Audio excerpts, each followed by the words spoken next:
Well, welcome back. At Harbor House in Central Florida, the shelter not only keeps domestic violence survivors safe, but also their four-legged companions. Now, the pet kennel, though, is a much-needed component of the shelter. So many survivors actually delay leaving an abusive situation for the fear that their pets will be harmed. And that is exactly why this weekend and today, News 6 is helping get results for Harbor House. We're having a phone bank this afternoon ahead of the event to help start raising money for the shelter. For every $25 you donate, your name's entered to win a suite to an upcoming Solar Bears game. Nice. And joining us this morning in studio is Harbor House CEO Michelle Spurzel. And you brought us these really cute pet rocks, which leads us into what makes this year's annual Paws for Peace so different. It's the 10th annual one, so it's a big year. It's the 10th annual, and so we decided to make it into a 70s party because 10 dogs, the whole equation that they are now 70. So our theme this year is that 70s walk, can you dig it? And so we're really going into the theme because we want to make the event super fun for a very serious thing that happens within our community, which is domestic violence and how domestic violence affects animals and pets that are living with and sometimes the only family members that some of our survivors have.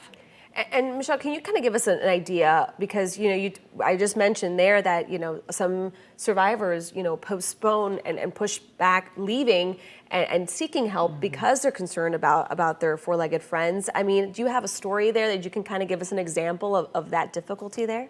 Absolutely. I mean, there's so many survivors when they find out that we have the emergency shelter specifically for their pet, that's why they come in. And because oftentimes animals who are in the home, they're the first victims of domestic violence. And so they're the ones who are being kicked or they're being tortured. And we know that if someone leaves their pet behind, the likelihood of that pet being killed is at least 70%. Wow. And so we want to make sure everybody can come in. And so one of the different stories that we had was a woman who came in, and she actually came in with the puppies and the mom. And so because she was nervous that the abuser was going to actually kill the mom and then also sell off the puppies for profit. And so we were able to bring her in, be able to take care of the puppies, to be able to take care of the mom, and make sure that she was able to be safe. Another more horrible one is someone who made the choice to come into another domestic violence shelter.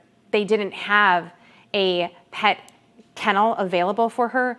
So when she called home to check up on her dog, her abuser killed the dog while she was on the phone. Oh, and so that's a huge reason why we have the kennel, because we want to make sure that everybody can be safe and everybody deserves to be safe. And we want to remove as many barriers as possible for someone coming in. And I don't have kids, but I have a lot of animals. And so I would hate to leave them with someone who was hurting me, because I know they would be hurting my family, my kids. I mean, which are they're like friends. your children. And that is a lot of times what blocks people from getting out of these situations. So when we support Paws for Peace or support the phone bank today, how will that help you continue to help these survivors? So we've seen a huge increase in the actual vet bills that have been coming in. And so that's one way that it would be supporting it. We need more space because this year, even though we had less people living in the emergency shelter, we had more people coming in with their animals. And so there was a point in time where we had 7 animals in our kennel, which is fantastic, but we have a one family, one person, one family, one pet rule. And so we want to expand the shelter of the kennel a little bit more so that people can bring in their pets and they can both utilize the kennel at the same point in time. And I think the biggest thing is that since we didn't do the event last year, we're really at a deficit for some of the funding that we have available.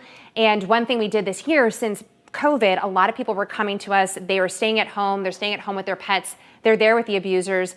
We want to make sure that they're able to be able to afford any type of vet care if their animal is injured because of domestic violence in the home.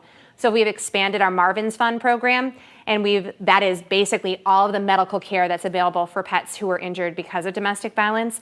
And that's one of our greatest needs, is to make sure that we basically refill that fund so that people can bring their pets in, or if they're still living with the abuser and their pet gets injured, they can get help. Awesome, Michelle. Thank you so much. And again, you saw that full screen there. We do have a phone bank from 4 to 7 today.